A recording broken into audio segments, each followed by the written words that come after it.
the men that are Page and Plant.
Page and Plant with the Wanton Song. The Wanton Song, which is, of course, on the Led Zeppelin Physical Graffiti. Mr. Jimmy Page and Robert Plant.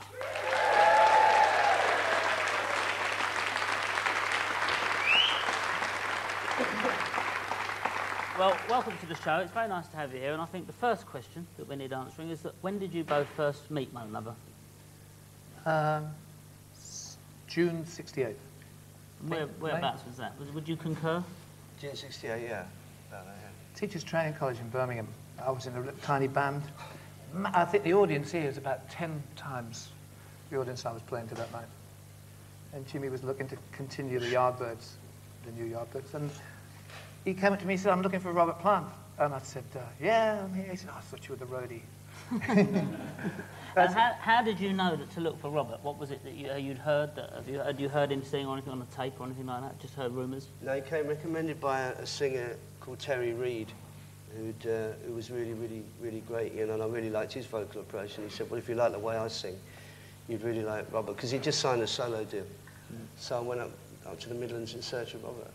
Now, your new album is called Walking to Clarksdale, and that's where a lot of blues artists come from. Yeah. Was the blues a big influence on you in the early stages of you getting together?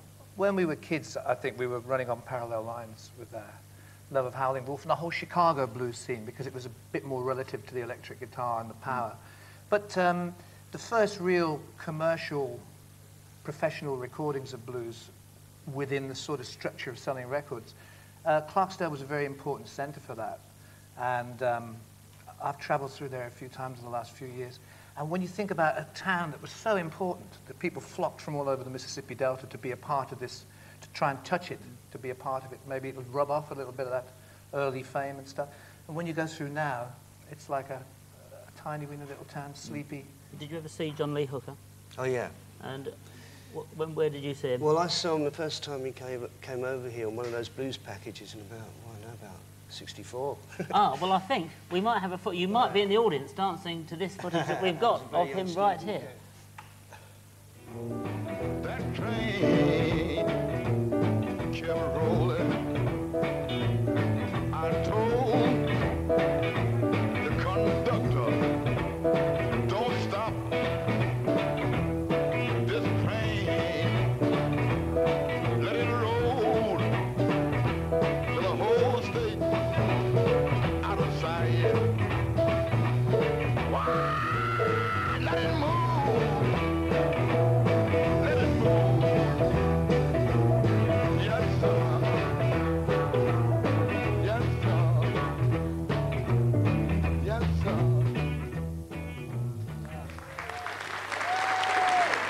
That's great, isn't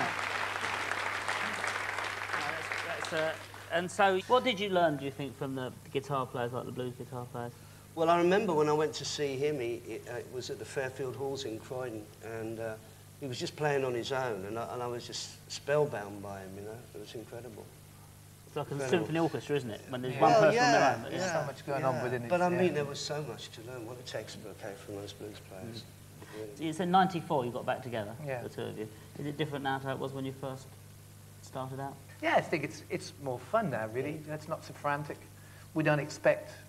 You didn't really know what was going on then. The thing just mushroomed and went wild, and now we just move at a decent pace and we have a good time. Great. Well, it's very nice to have you on, and we'll look forward to hearing more from you later on. Thank you very much indeed. Okay, thanks. Robert Plant and Jimmy Page. Thank you. Cheers. Thank you very much.